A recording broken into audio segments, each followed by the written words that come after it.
really good about it. I know them. I can get them on the phone. They're incredibly smart people. They pay on time, and they're incredibly supportive in terms of doing marketing and PR stuff. So it's actually kind of as good a relationship as I could ever ask for. I can't really say enough good things about them, especially with the Scary Panda release. They've been just like unbelievably great.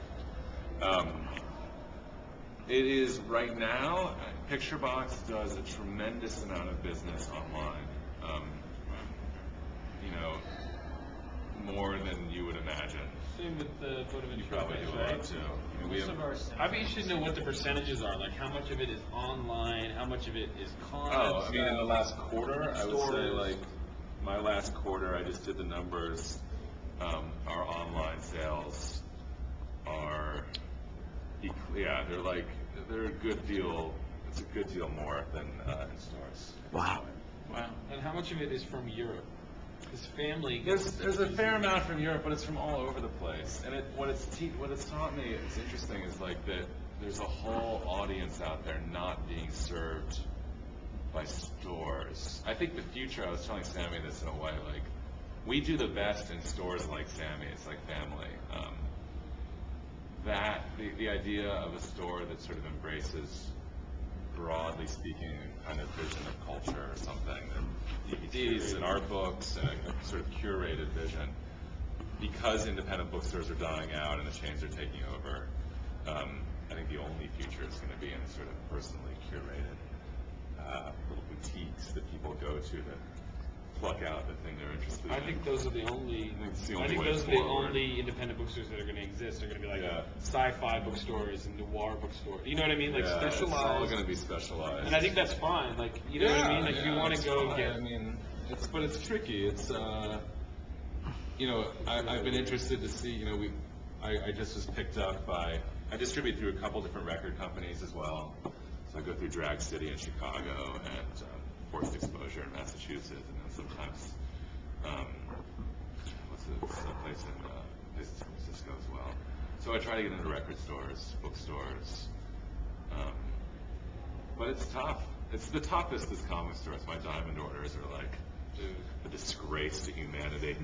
It's just like it's horrible. I mean, that's the thing. I mean, that really. And I was even surprised. Lauren's book, Goddess of War.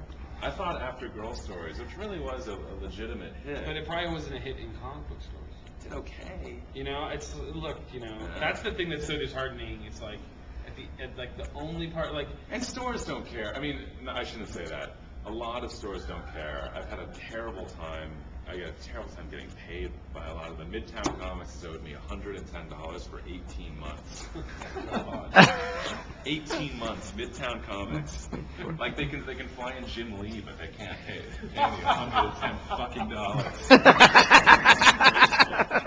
Terrible human beings. Well, that's the thing. I mean, that's at the end of the day. Like for me,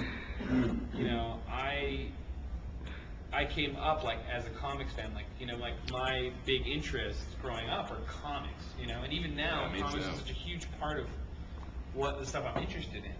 So I want my work to be in comic book stores. So I grew up. I mean, that's the thing. I grew up wanting to be someone who drew a comic. Like I didn't want to be a graphic novelist. I never really, even now, I don't really care about being in bookstores. But the thing is that comic book stores just don't care. Like we had two retailers come up to the table. Oh, really? They came to the table yesterday, and they wanted to introduce themselves to Buenaventura Press, right? And they're like looking around, and they're saying they want to bring Johnny Ryan out, and they asked me what I did, and I pointed to this comic book. I said, well, I just started this comic book. I've done 2 issues for D&Q, right? And so they're like, oh yeah, D&Q, yeah, we carry Adrian Tumine's comics. They sell really well. And as he's talking, he just like fans it. And it walks off, like, and this is a retailer, like, and it's not, he's not even gonna bullshit He actually spontaneously vomited. Yeah, but he's not even gonna bullshit me that like, oh yeah, like, we carried your comic, or yeah, I think we had that, or like, we might start carrying it. It was just like, we're not gonna carry your comic, and like, that's like, in retail, and that's where you start having to care about. I will say this, like, I worked in a comic store when I was in high school for a couple years, and we sound cynical or whatever, but And because some comic stores have been extremely supportive. Yeah, like Jim five. has. There's 10 of them. Okay.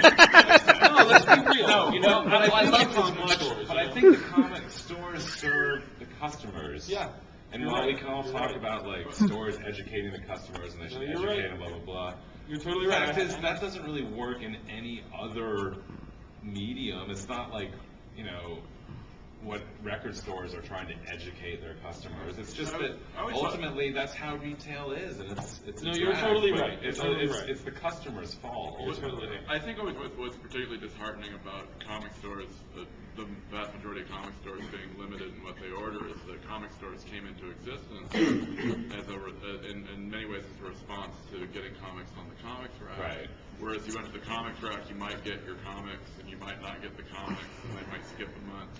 Where if you went to the comic store, like the big appeal was, I mean, if you're of a certain age, it was like, when you made that switch, it was like they had all the comics, and they had, and there for years, I think, even like throughout the '80s, a lot of comic shops took pride in carrying all the comics. You know, no matter what they were, you know, they would try to carry all the comics, and of course, that ended up then being exploited in the late '80s with people, you know, playing bait and switch and selling comics that they didn't continue and driving them out of business and the big black and white bust in the late '80s. But I always thought that was part of it, was that, you know, the promise of the comic shop is that they'd have all the comics.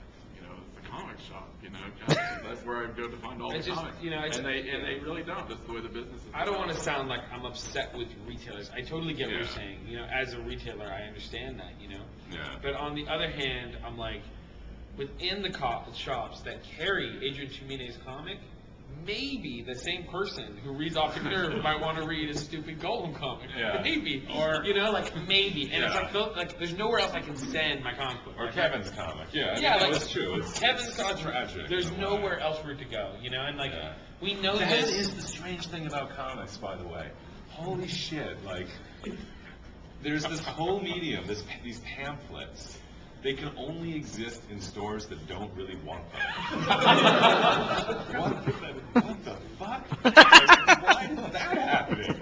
Yeah. You and I published 4 issues of Cold Heat thinking, oh, it's a pamphlet. Comic stores will take it. It'll be great.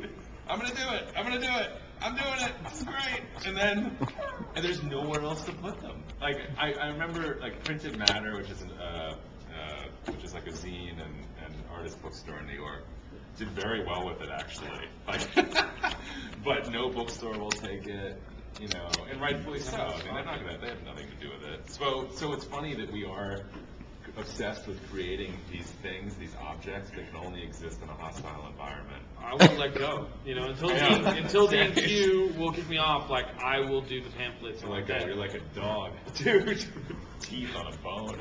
I just looked at you, you're a dog. I'd love to start taking questions. We have one right here. Well, I was just wondering, I mean, you talked about like this huge audience that exists online that buys your comics, and obviously like shows like MoPA and SDX, you get like huge crowds. So where do you think that audience is? Like, do you think they don't go to comic stores? They don't go to comic stores. There's nothing for them at comic stores. Do you think have they gone to your new store, like the Picture Box store? We get people, you know, we get a lot of tourists, oddly enough. Really? Well, we got written up in a couple Japanese magazines immediately, and we've gotten a lot of tourists.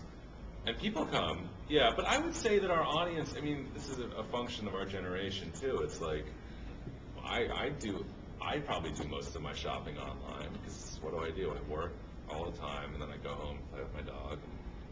I think it's Watch also, America's Next Top Model. I So, think